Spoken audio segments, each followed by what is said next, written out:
There, this is Jenny Clark, and we've got Freedom Friday. It's the day after Thanksgiving 2020, and what a year it has been. Especially today, I was supposed to have Michael Lejeune on. He said, Jenny, that's the day after Thanksgiving. I'm just not available because Jenny is always around somehow. And but today we're going to have a few people, and we're just going to talk about, man, what have we learned from 2020 and how has it changed our perspective? And I'd love to start with you, Stephanie Johnson. We met over LinkedIn and talked about you being in Houston and what you're doing with your CPA firm. And tell us a little bit about what you've learned from all this change. Thank you, Jenny. Thank you for putting on this webcast.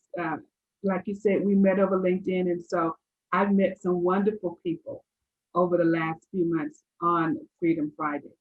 One of the major things that I've learned, and it's not that I've learned it, it's that I have put it into practice. I've always been one who just go after what I want. But this year, I learned how to pivot. I started out in one direction, COVID came along, and I had to pivot. And so agile for me has been the word for 2020. While we all have our plans for what we're going to do in the future, things come up, challenges come up, challenges that affect the whole world, or challenges that affect my household, or challenges that affect my business. And I've learned to be limber, to be agile, to be reflective, but also, like I said, it's okay to pivot. It's okay to change direction, but stay focused. So I guess I have two words for this year: agile and focused. So that's what I've learned this year so far. And I also know without a shadow of a doubt, Jenny and Russ and Don and Michael, is that when this is over, I'm going to be better, but then I also know that all of us will be better for staying the course, for staying structured, for staying focused, and just keep marching on. That's what I see. Stephanie, that is so important what you're saying, because it's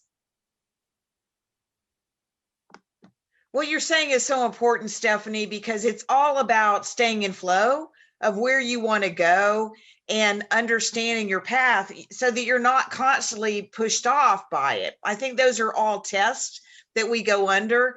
And I've been studying for a while a lot of different philosophy, and there was one that I saw the other day about Alan Watts and the Chinese farmer. And you'll have to go to YouTube and look it up. Just type in Alan Watts, Chinese farmer, and he really talks about trying not to make a judgment about whether something is good or bad all the time, and just staying on your path when it comes to that. So Don Cleveland, I would love to hear you talk a little bit about what you've learned this year in your perspective. Are you good for that? Yeah, I'd probably echo a lot of what Stephanie said, which is that, you have to have plans in any business, in what you're doing, but your best laid plans never go according to what you planned.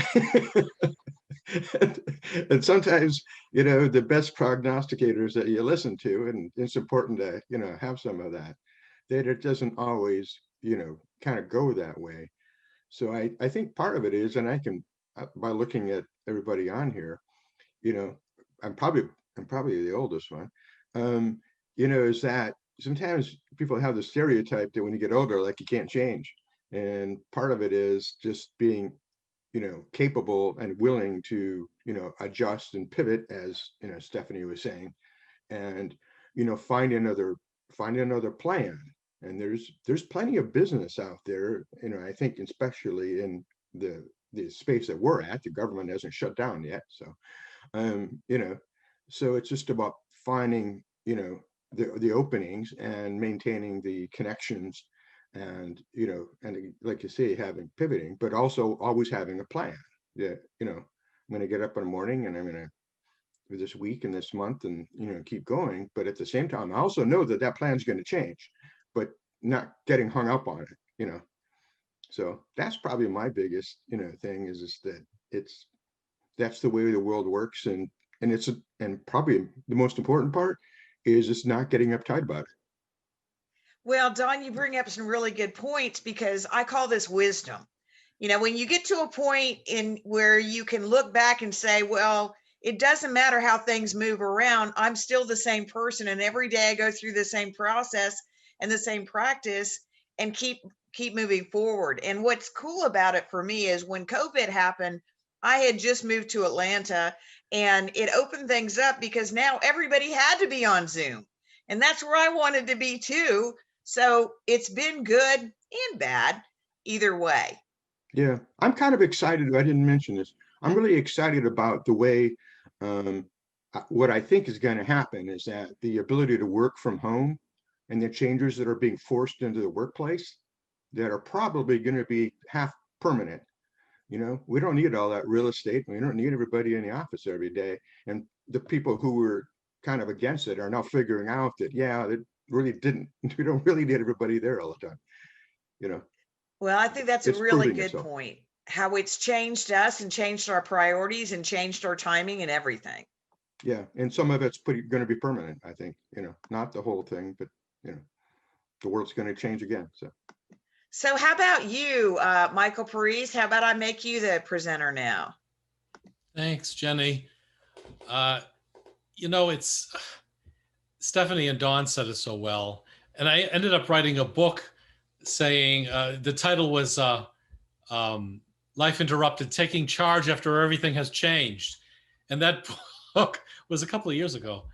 And while writing the book, though, I discovered how much I hate change and how difficult it is for me to say, okay, there is opportunity in change.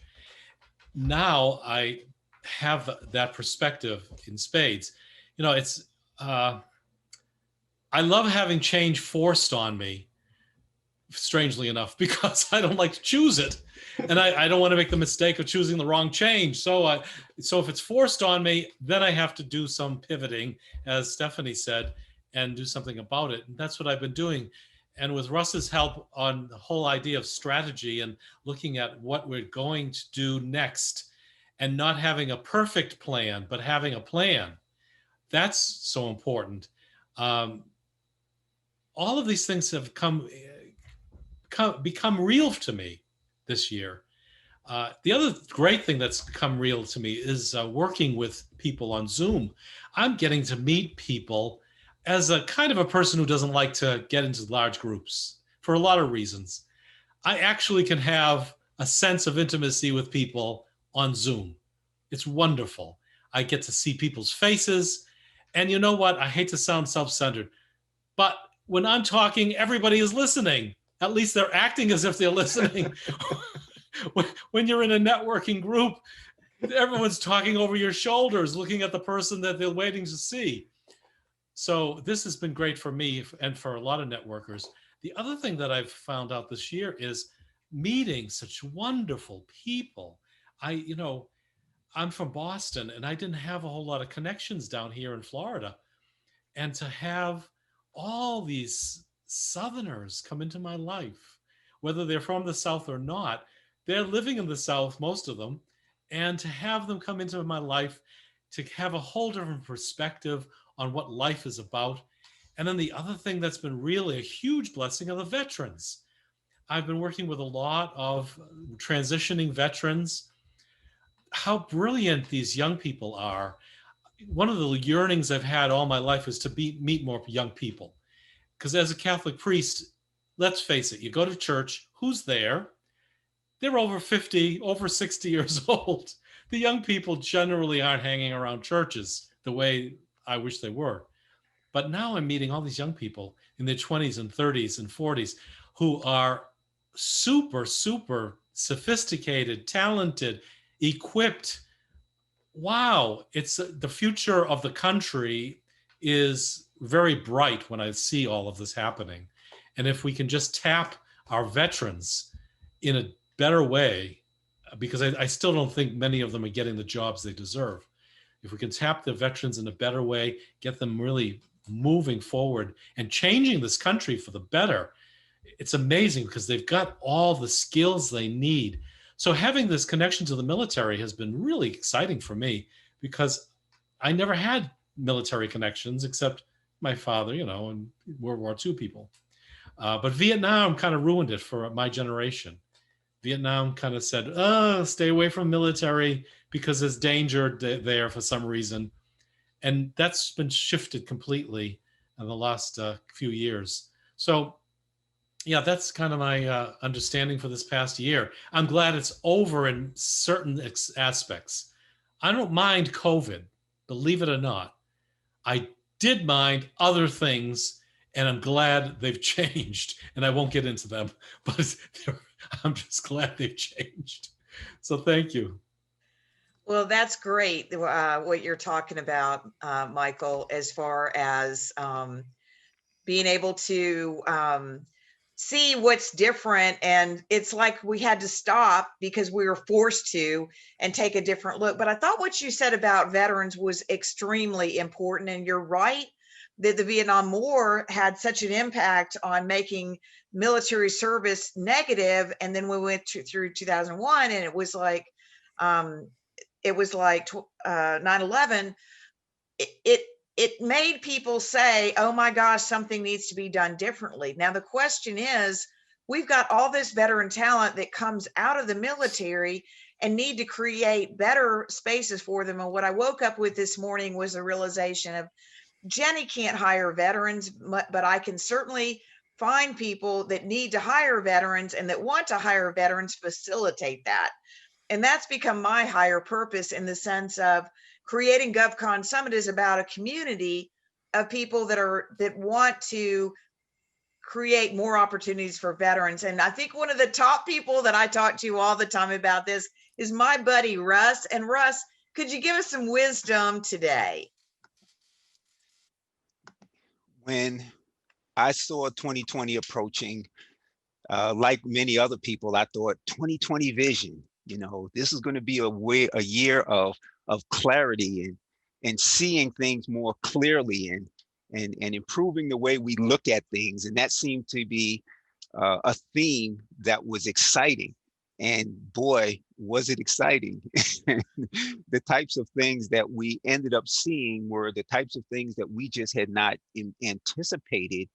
But this year has been a watershed for me from that perspective, because when you look at the things that have had the biggest challenges for us, they've been global, and the fact that they are global challenges has taken us away from simply thinking as Americans and thinking, how is this happening on such a global scale? And Michael mentioned, you know, COVID, and how that has changed tremendously the way in which we live our lives.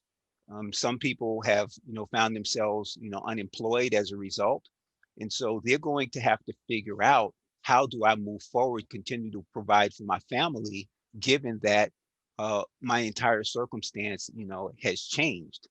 And, you know, so I had expected that we would see some changes in the future based on automation. And as Don mentioned, some of those changes included how we interact with each other. And I expected that automation would cause some loss in jobs, and not just unskilled labor and not just skilled labor, but, you know, professional uh, areas as well. You know, you take a look at the financial services, and a organization like Betterment comes out, and that's disrupted that industry. And there are going to be people in the financial industry who no longer have jobs in the same way that they had jobs previously. So I had anticipated that, and it's one of the reasons why I started building sort of the mission mapping and the purposefully profitable programs to address that issue. And the way that I was looking at that was, we have to anchor ourselves in something, because again, going back to, you know, to what Michael said, people don't really like to change. You know, I think there are positive changes that people embrace. Like if I gave you a few extra $1 billion, you'd probably be pretty happy about that change. But you have to anchor yourself somehow in some way. And what I try to help people is to anchor yourself in your talent, anchor yourself in what you love to do, anchor yourself in what inspires and motivates you. And then you can overcome the obstacles that come along the way. So um, this this environment has inspired me to really look more deeply into that. I've had much tremendous conversations with people about that approach to things. And it's just, and from a 2020 vision perspective, that has really opened up some great conversations, some great interactions. The opportunities for me to do mission mapping with people and to do purposefully profitable things with people has increased, and Zoom has made it easier. It has also made it possible for me to be able to serve more people, because now I don't have to drive somewhere to meet with them. We just, and so many people now know how to use Zoom, so I don't have to explain to them what it is and and how do you use it. And so that has been one of the tremendous benefits that has come out of 2020. But I want to talk about this one too, and this one is, you know, probably not so great because when you take a look at, you know, what has happened with George Floyd, it has opened up my eyes from the perspective of, I thought that we could all have common ground. I have proceeded my life thinking that there's always common ground with everyone. And what I've learned is that there's not common ground with everyone. And I've accepted that, because what we learn, what we've experienced, where we grew up, what our values are, what our perspectives are, sometimes create a situation where we just can't possibly see it from the other person's point of view. It's just, it's absolutely impossible. I never would have believed that until I've been in some conversations, and very long and intensive and deep conversations with people that I thought would be able to see my perspective. And I had to finally come to the conclusion that they can't and they won't. It's not that they're being malicious, or it's not that they're being bad people. They're still great people. I just understood that they will never be able to see it from my perspective. And I have to accept that and embrace that. And then in my communications, not have an expectation that that's going to be resolvable, and you move on, you know. So that was a real, like I said, I would probably put that more on the negative side of things, because you always want to, you know, have that hope that we can have harmony, and you know, and that kind of thing, and we will, I hope. But it's going to be a different kind of harmony than I ever anticipated. And that was one of the things that came out of 2020 for me.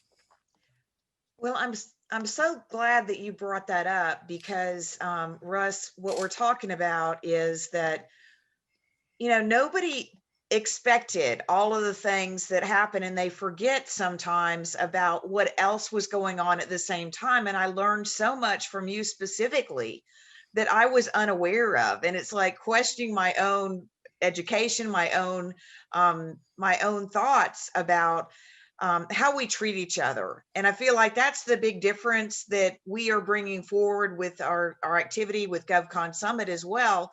Because now that we're online, I'm meeting people that I would never had an opportunity to interact with before. And I'm listening to different stories from a different perspective, like, oh my, I had not thought of it that way. You're absolutely right that we're not going to change everybody's minds. But when I look at GovCon Summit, I'm thinking of it as being a grassroots movement to bring together individuals that have a position but maybe have not been heard, and create a platform where they can be.